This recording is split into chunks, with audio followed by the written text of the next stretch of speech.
Childish Gambino, Me and Your Mama. I love that song. It's such a, I don't know how to say, like new age or just different. It's just so different. It's just so new sounding to me. Um, there's like guitar layers in there and different sound effects in the background, and at different times I think this line that I'm playing here, this main melody, kind of crisscrosses over itself, like 2 or 3 guitars are playing it at the same time. It's just a wonderful song, a wonderful thing to work on, a riff that'll stick in your head. It's got a cool sound too. I'll tell you how to get that. It's a little different than just a guitar without that effect. The notes without the effect would be.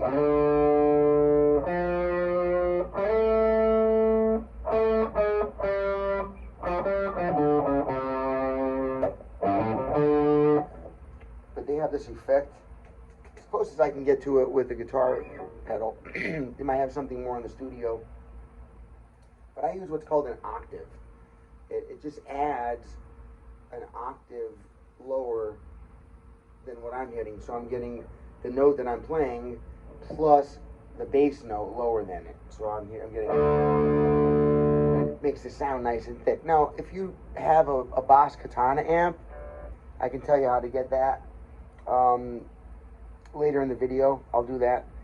For now, though, I'm just going to get right to the riff, okay? Because this is a great riff. Now, the song starts out with a bunch of, like, 2 minutes of stuff.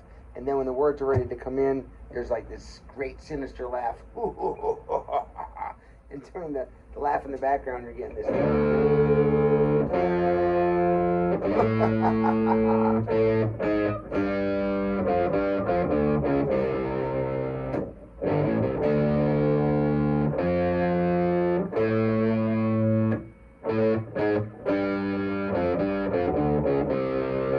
That's the main riff then. At times, the timing might change a little bit in it, you know, at certain points in the song, but mostly, that's the main riff. So let me show you what's going on. I'm in standard tuning, E, A, D, G, B, E, all right? And I'm starting off on my D. All right, now you can start. This is one way to play it, and I prefer to teach it this way because it's called a closed box system.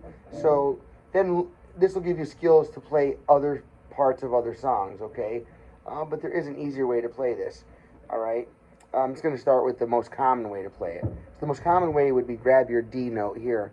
That's your A string or your 5th string at the 5th fret, okay? Then the string under it, 3rd fret, and then the same string now, that 4th string, D string, we're sliding that up to the 7th fret, from 5 to 7 slide. So you have 5th fret, A string, 3rd fret, D string, and then 5 to 7 slide on the D string.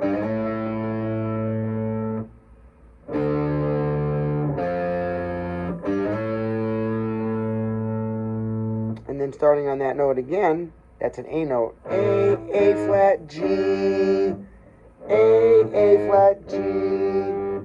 Okay.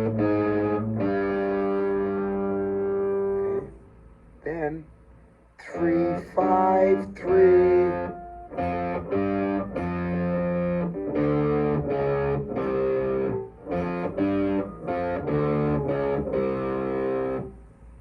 F, G, F, D, D flat, C.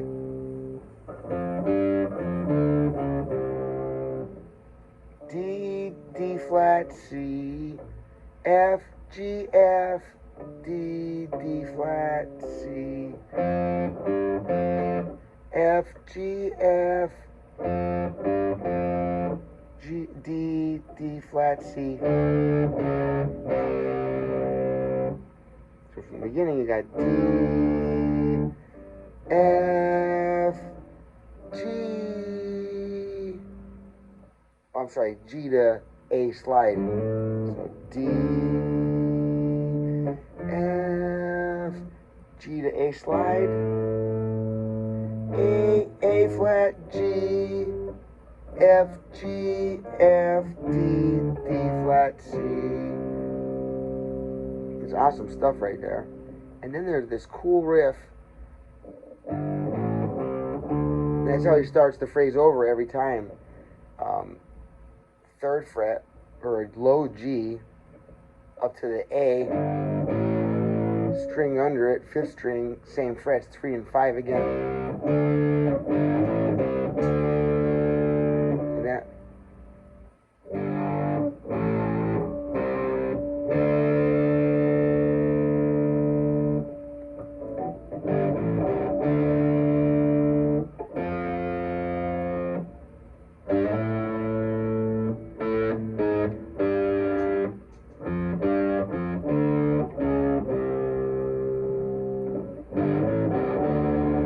Now, that is the most common way to play it, because then you'll sound like the record, or the recording, the actual song.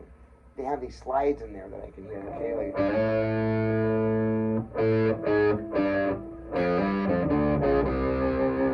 you hear these little things, you know, and there's other places, like I said, to play it. I just showed it to a new student yesterday. Yeah, I think it was yesterday. And I showed it in a different block position because I thought it would be a good place to start with her. So I just started on the D note, same spot. Instead of going to the F here, I did here. D, F, A flat, G. See?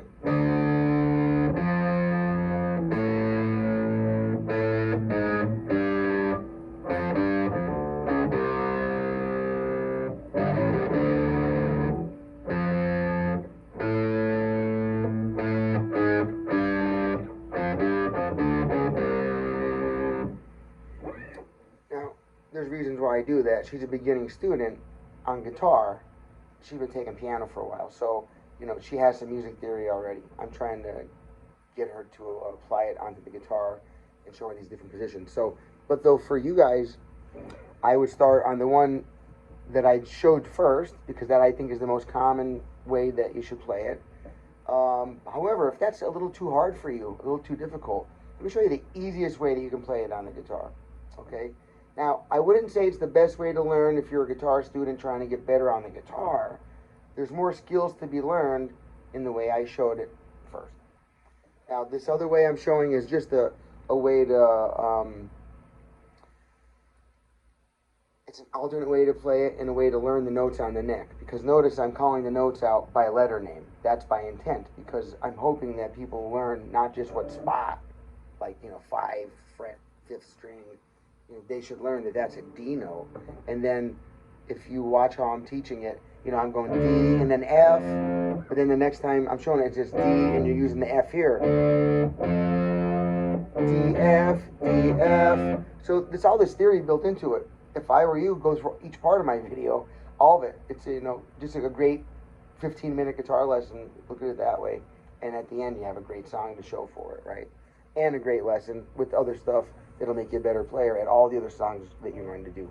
These techniques have added value, okay? Now, okay, the easiest way, let's see,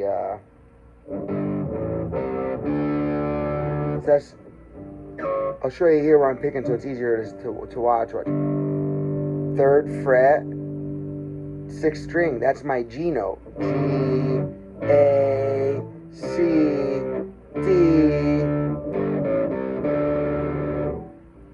G, A, C, D, same as going.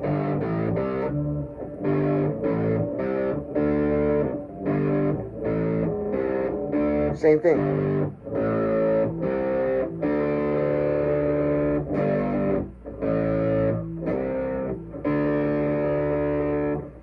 Three, the string under it open. 3, the string under that open. And that's a D note. Easiest way to play it. And then from that D, you can hit the F here. So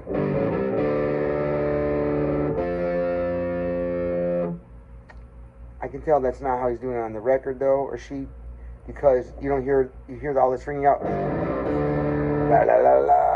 and on the record it's more precise, like not. But it's the easiest way to play it. It sounds great. It works well.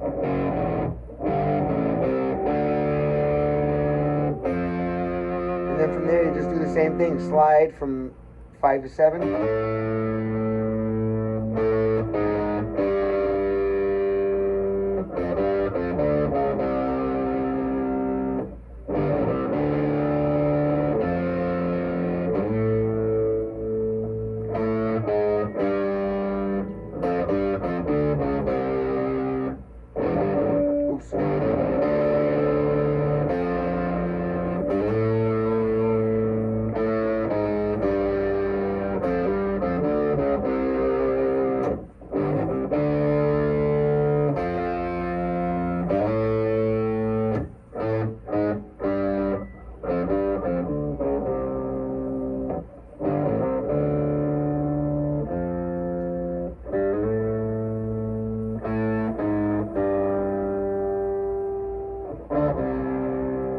Then it changes a little bit throughout the song. The timing changes a little bit in the phrasing, and so does he leave, or she, I don't know who plays guitar in the band, a boy or girl, but they're doing like some parts they're putting every note in by meaning, in other parts they're leaving that little jog out there. They'll do like, let's see.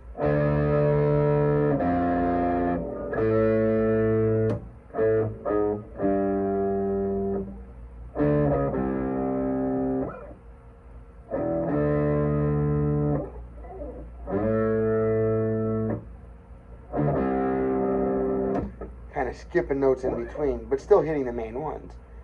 When you listen to the whole song, you'll hear all the other parts of the song are made up of pieces of the riff that I just showed you. All right. Childish Gambino, Me and Your Mama. Great song. All right. Again, I'm using an octave pedal. I have a Boss Katana amp. So real quick now I'll show you. For those that have an amp that have effects built in, if you go to the part, it'll have something like it should say OC, like for octave. That's how I found it under my effects. On the Boss Katana, you have under a broad category of effects, you've got boosters, modulations, and then ones that they just title as FX, the letters F and the letter X, right? FX. Under there, the yellow light, because as you push your light on the Boss, it changes colors, red, yellow, and green. The yellow light, that's the effect I'm using, that's the octave, and I have it turned all the way to the right, as high as you can go, all right? And that, the sound I'm getting, like I said, it's adding.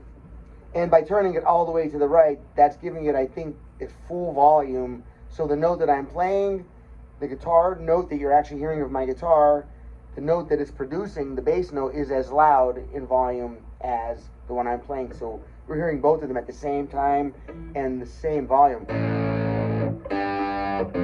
So we're hearing two notes at once. It just makes it sound very thick, and I'm pretty sure that that's the effect that I'm hearing them use on the recording.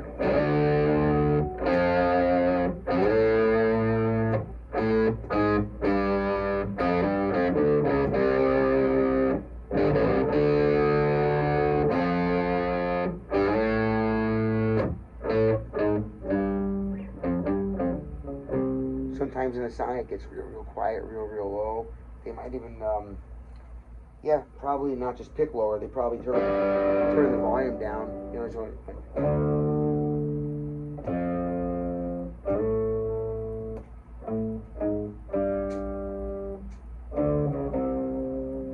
you'll see though. Have some fun with that. All right, I'm Wayne Sorbelli. This is my humble guitar learning, entertainment, and at times performing channel. If you like what you saw, you can give it a thumbs up, please. If you really like it, smash the subscribe button. We would really appreciate if you did that. My wife and I, family-run business, small music store, YouTube channel, to help my students out, number one. Number two, maybe a YouTube channel as a business of itself someday. I don't know. Anyway, thank you for your time. If you like what you see and have subscribed and hit the like button, I'd appreciate it if you share the video, because that's like the next step in supporting us. Truly appreciate your time. Thank you very much. Rock on.